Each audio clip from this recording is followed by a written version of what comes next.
பரிசுத்த வேதாகமம் பழைய ஏற்பாடு 2 சாமுவேல் 20ஆம் அதிகாரம்.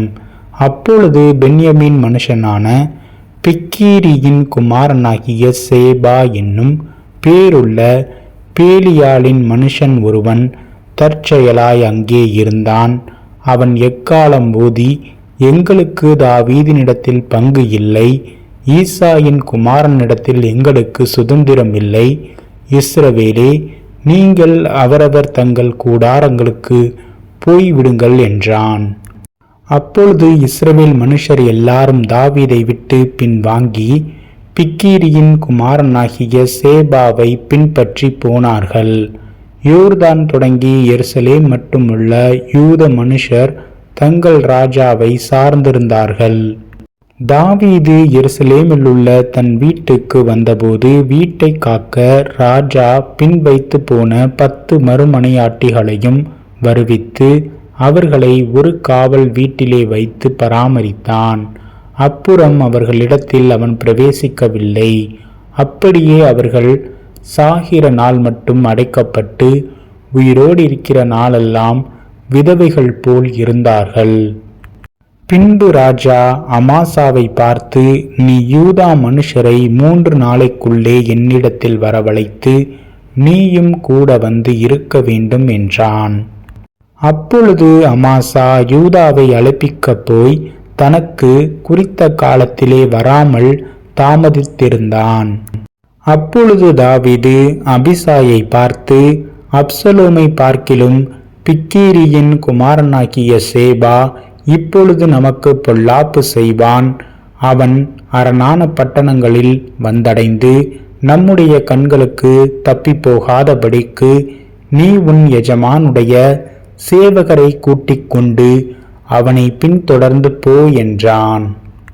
அப்படியே யோவாபின் மனுஷரும் கீரேத்தியரும் பிலேத்தியரும் சகல பலசாலிகளும் அவன் பிறகாலே புறப்பட்டு பிக்கீரியின் குமாரனாகிய சேபாவை பின்தொடர எருசலேமிலிருந்து போனார்கள்.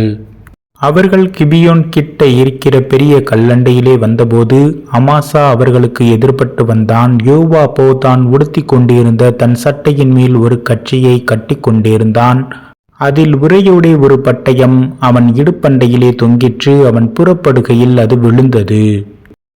அப்பொழுது யோவாப் அமாசாவை பார்த்து, என் சகோதரனே, சுகமாயிருக்கிறாயா என்று சொல்லி அமாசாவை முத்தம் செய்யும்படி தன் வலது கையினால் அவன் தாடியை பிடித்து, தன் கையில் இருந்த பட்டயத்திற்கு அமாசா எச்சரிக்கையாயிராத போது யோவாப் அவனை அவன் குடல்கள் தரையிலே சரிந்து போகத்தக்கதாய் அதனால் வயிற்றிலே ஒரே குத்தாக குத்தினான். அவன் செத்து போனான். அப்பொழுது யோவாபும் அவன் சகோதரனாகிய அபிசாயும் பிக்கீரியின் குமாரனாகிய சேபாவை பின்தொடர்ந்தார்கள். யோவாபுடைய வாலிபரில் ஒருவன் செத்தவன் அண்டையிலே நின்று, யோவாபின் மேல் பிரியப்படுகிறவன் எவனோ, தாவீதின் பட்சத்தில் இருக்கிறவன் எவனோ, அவன் யோவாபை பின்பற்றி போவானாக என்றான். அமாசா நடுவழியிலே இரத்தத்திலே புரண்டு கிடந்தபடியினால் ஜனங்கள் எல்லாரும் தரித்து நிற்பதை அவன் கண்டு அமாசாவை வழியிலிருந்து வயலிலே இழுத்து போட்டான். அவன் அண்டையில் வருகிறவர்கள் எல்லாரும் தரித்து நிற்பதை கண்டு ஒரு வஸ்திரத்தை அவன் மேல் போட்டான். அவன் வழியிலிருந்து எடுத்து போடப்பட்ட பிற்பாடு எல்லாரும் கடந்து பிக்கீரியின் குமாரனாகிய சேபாவை தொடர யோவாபுக்கு பின் சென்றார்கள்.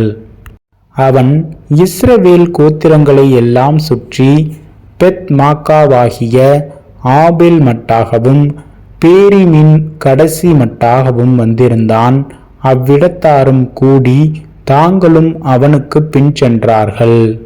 அவர்கள் போய் பெத் மாக்காவாகிய ஆபேலிலே அவனை முற்றுகை போட்டு பட்டணத்திற்கு எதிராக தொற்று வரைக்கும் கொத்தளம் போட்டார்கள். யோவாபோடே இருக்கிற ஜனங்கள் எல்லாரும் அலங்கத்தை விழ பண்ணும்படி அழிக்க எத்தனம் பண்ணினார்கள். அப்பொழுது புத்தியுள்ள ஒரு ஸ்திரீ பட்டணத்திலிருந்து சத்தமிட்டு, கேளுங்கள் கேளுங்கள், நான் யோவாபோடே பேச வேண்டும், அவரை இங்கே கிட்ட வர சொல்லுங்கள் என்றாள். அவன் அவளுக்கு சமீபத்தில் வந்தபோது அந்த ஸ்திரீ, நீர்தானா யோவாப் என்று கேட்டாள். அவன், நான் தான் என்றான். அப்பொழுது அவள் அவனை பார்த்து, உமது அடியாளின் வார்த்தைகளை கேளும் என்றாள். அவன், கேட்கிறேன் என்றான். அப்பொழுது அவள், பூர்வ காலத்து ஜனங்கள் ஆபேலிலே விசாரித்தால் வழக்கு தீரும் என்பார்கள். இஸ்ரவேலிலே நான் சமாதானமும் உண்மையும் உள்ளவளாயிருக்கையில், நீர் இஸ்ரவேலிலே தாய் பட்டணமாயிருக்கிறதை நிர்மூலமாக்க பார்க்கிறீரோ?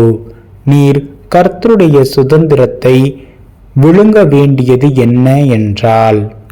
யோவாப் பிரதியுத்தரமாக, விழுங்க வேண்டும், அழிக்க வேண்டும் என்கிற ஆசை எனக்கு வெகு தூரமாயிருப்பதாக. காரியம் அப்படியல்ல. பிக்கீரியின் குமாரனாகிய சேபா என்னும் பேருள்ள எப்பிராயிம் பர்வதத்தானாயிருக்கிற ஒரு மனுஷன் ராஜாவாகிய தாவீதுக்கு விரோதமாய் தன் கையை ஓங்கினான். அவனை மாத்திரம் ஒப்புக்கொடுங்கள், அப்பொழுது பட்டணத்தை விட்டு போவேன் என்றான்.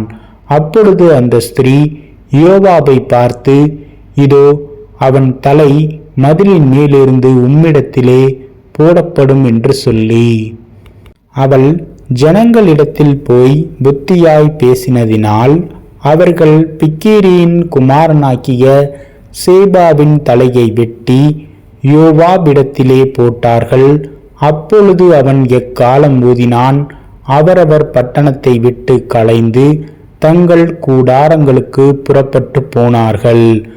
யோவாபும் ராஜாவிடத்துக்கு போகும்படி எருசலேமுக்கு திரும்பினான்.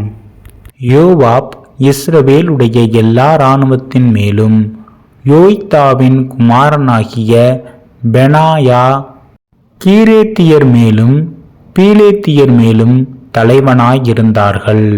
ஆதோராம் பகுதிகளை வாங்குகிறவனும் அகிலூதின் குமாரனாகிய யோசபாத் மந்திரியும் சேவா சம்பிரதியும் சாதோக்கும் அபியத்தாரும் ஆசாரியருமாயிருந்தார்கள்.